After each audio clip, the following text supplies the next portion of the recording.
전능하사 천지를 만드신 하나님 아버지를 내가 믿사오며 그의 아들 우리 주 예수 그리스도를 믿사오니 이는 성령으로 잉태하사 동정녀 마리아에게 낳으시고 본디오 빌라도에게 고난을 받으사 십자가에 못 박혀 죽으시고 장사한 지 사흘 만에 죽은 자 가운데서 다시 살아나시며 하늘에 오르사 전능하신 하나님 우편에 앉아 계시다가 저리로서 산 자와 죽은 자를 심판하러 오시리라. 성령을 믿사오며 거룩한 공회와 성도가 서로 교통하는 것과 죄를 사하여 주시는 것과 몸이 다시 사는 것과 영원히 사는 것을 믿사옵나이다. 아멘. 찬송가 523장입니다.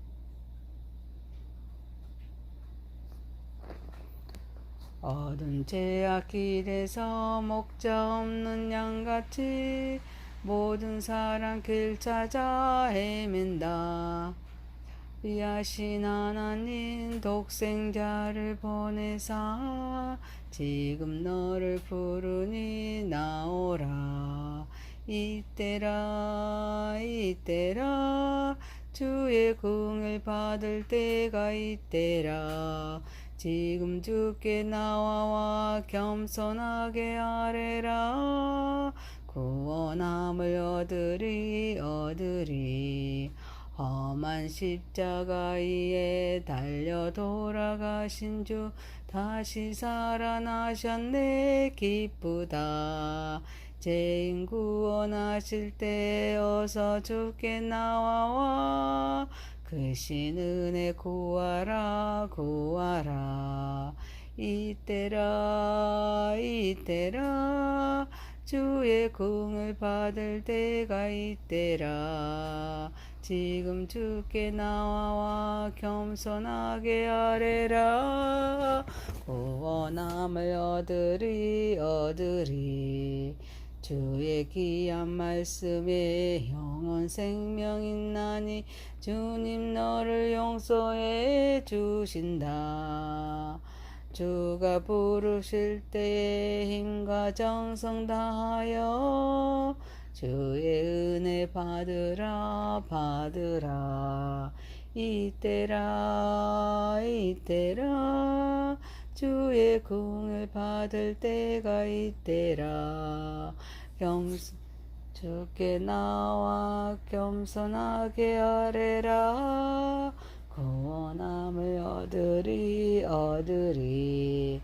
세월 빨리 흐르고 세상 친구 가는데 너의 영혼 오늘 밤 떠나도 주의 구원 받으면 천국에서 영원히 주와 함께 살리라.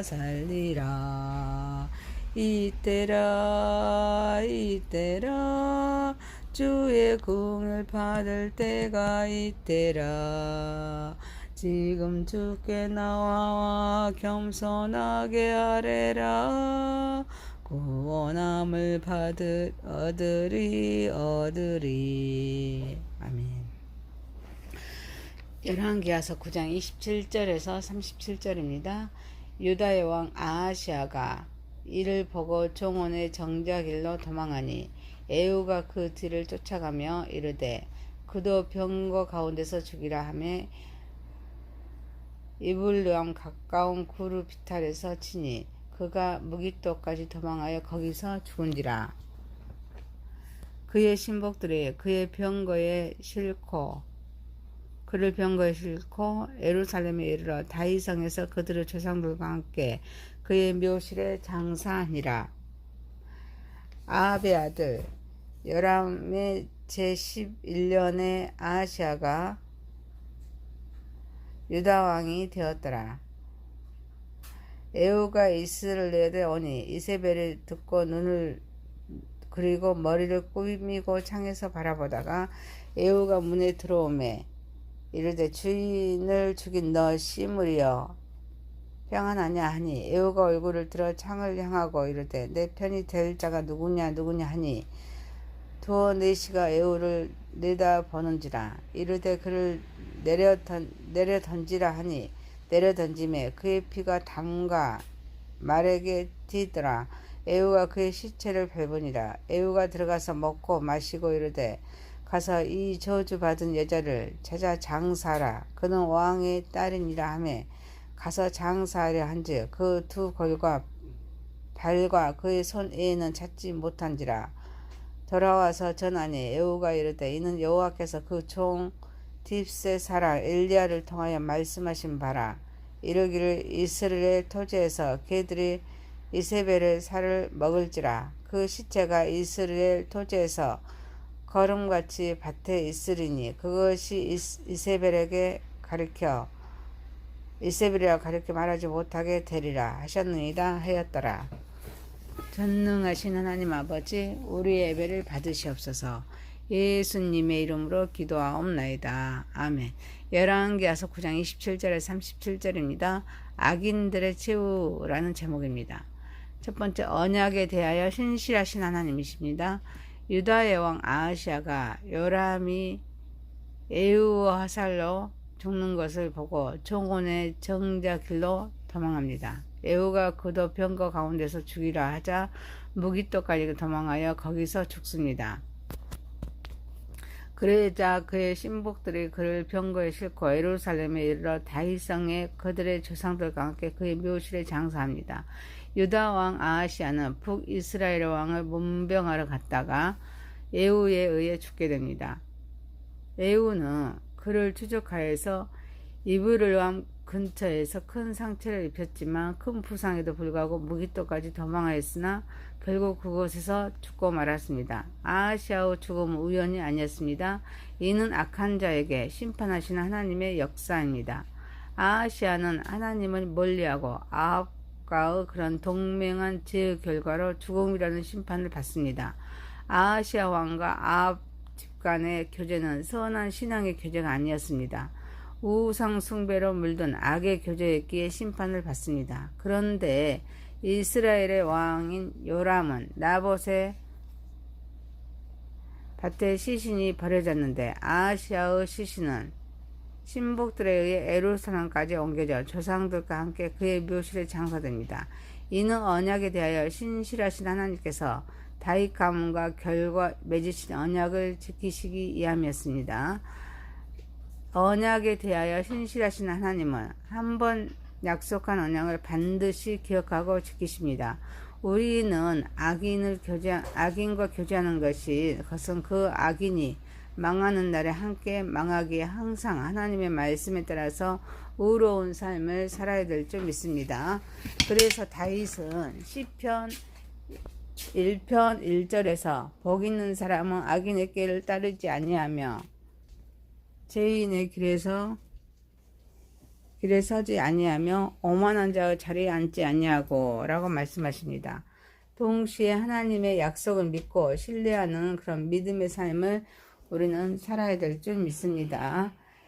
이를 이하여서 다윗은 시편 1편의 2절에서 오직 여호와의 율법을 즐거워하며 그의 율법을 주야로 묵상하는도다 라고 말씀하십니다. 하나님의 약속을 믿고 신뢰하는 믿음의 삶을 살기 위해서 말씀을 즐거워하여 주야로 묵상하는 삶을 살아야 함을 말씀하고 있습니다.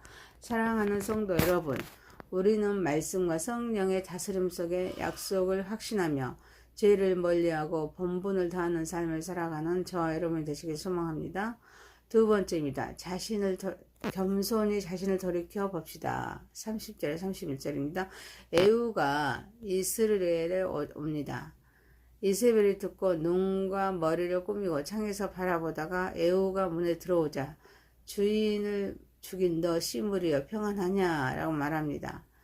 이세벨은 에후 반란과 요람과 아하시아의 죽음 소식을 들었지만 멈치장만 하고 있습니다. 자기를 죽이겠다고 에후가 오고 있다는 소식을 들으면서도 이세벨은 자신이 이대하고 위험 있는 것처럼 나타나기 위해서 눈과 머리를 꾸미면서 멈치장만 하고 있습니다. 그리고 에후가 문에 들어오자 주인을 죽인 너 시므리여 평안하냐 라고 말합니다. 이전에 시므리가 엘라를 죽이고 왕이 되는 7년이 되는 해에 요엘 혁명이 일어나서 시므리가 왕궁을 불지르고 자살했는데 너도 이와 같이 않냐고 비아냥거립니다. 이세벨은 하나님께서 에후를 통하여서 심판하시는데 두려워 떠는 대신에 오히려 위협적인 질문을 합니다. 그래서 그 에후를 두렵게 하려고 합니다. 이세벨은 자신의 죄와 잘못을 인정하지 않습니다. 오히려 다른 사람을 비난하면서 자신의 위엄을 지키려고 합니다. 마지막까지 뻔뻔스럽고 거만하고 무례한 모습입니다. 우리가 교만과 죄를 회개하지 않고 계속해서 잘못된 길을 걸을 때 결국 하나님의 심판을 피할 수 없다는 것을 우리는 깨달아야 될 줄 믿습니다. 화장하고 분장하고 나서는 것은 하나님을 거슬려 행하는 일이라고 이사야서 20장 22장 12절에서 13절 말씀하겠습니다. 하나님을 업신여기는 오만한 마음보다 더 명백한 멸망의 길은 없습니다. 우리는 기회가 사라지면 다시는 찾아오지 않기에 심판받기 전에 회개해야 될 줄 믿습니다. 사랑하는 성도 여러분, 겸손히 자신을 돌이켜보면서 마지막을 준비하는 삶을 살아가는 저와 여러분 되시길 소망합니다. 세 번째입니다. 이세벨의 최후입니다. 32절에 37절입니다. 에후가 얼굴을 들어서 창을 향하여 내 편이 될 자가 누구냐라고 말합니다. 두오네시가 에후를 내다볼 때 그를 내려 던지라라고 말하자 내려 던지자 에후가 그의 시체를 밟고 들어가서 먹고 마신 후에 이세벨을 왕의 딸에게 장사하도록 하였는데 두골과 발과 그의 손에는 찾지 못합니다. 이를 에후에게 보고하자 이는 여호와께서 그 종 딥스의 사람 엘리야를 통하여서 말씀하신 바를 이루기 위함임을 말합니다. 이세벨은 두골과 발과 그의 손 외에는 찾지 못할 정도로 처참한 죽음을 맞습니다. 이는 죄악에 대한 필연적이고도 엄중하게 심판이 임하리라는 여호와의 그런 예언 성취를 보여주는 사건이기도 합니다. 이는 엘리야를 통하여 말씀하신 바로 이스라엘 토지에서 개들이 이세벨의 살을 먹을지라 그 시체가 이스라엘 토지에서 거름같이 밭에 있으리니 이것이 이세벨이라고 가르쳐 말하지 못하게 되리라 하신 말씀 그대로 성취가 되었습니다. 세속의 권력조차로 전적으로 하나님의 주권 속에 포함되어 있기에 불의와 악의 세력에 대해서는 남김없이 심판하십니다. 그 행위대로 반드시 보응하시는 하나님이십니다. 특히 우상을 숭배하면서 사악한 범죄를 저질렀던 아합 왕가에 대한 심판은 에후를 통해 확실하게 진행되면서 이세벨의 처참한 죽음에서 그 절정을 이룹니다. 우리는 이세벨의 최후를 통하여서 세속의 권력조차로 하나님의 주권 아래 있습니다. 불의와 악의 세력은 결국 하나님의 심판을 피할 수 없습니다. 그래서 하나님의 주권을 우리는 인정하면서 하나님의 말씀 반드시 이루어짐을 믿고 교만과 죄를 또 회개하면서 죄를 멀리하는 삶을 살아야 될 줄 믿습니다. 사랑하는 성도 여러분, 우리는 하나님의 말씀에 더욱 귀 기울이면서 하나님 말씀 위에 세워진 신앙으로 말씀에 순종하는 삶을 살아가는 저와 여러분 되시기를 소망합니다. 열왕기하서 9장 27절에서 37절입니다. 악인들의 최후라는 제목입니다. 언약에 대하여 신실하신 하나님, 겸손히 자신을 돌이켜봅시다. 이세벨의 최후였습니다. 전능하신 하나님 아버지, 우리는 말씀과 성령의 다스림 속에 하나님의 약속을 확신하면서 죄를 멀리하여 본분을 다하는 삶을 살아가게 하옵소서. 겸손히 자신을 돌이켜보면서 마지막을 준비하는 삶을 살아가게 하옵소서. 하나님의 말씀에 더욱더 귀 기울이면서 하나님 말씀에 세워진 신앙으로 말씀에 순종하는 삶을 살아가게 하옵소서. 예수님의 이름으로 기도하옵나이다. 아멘.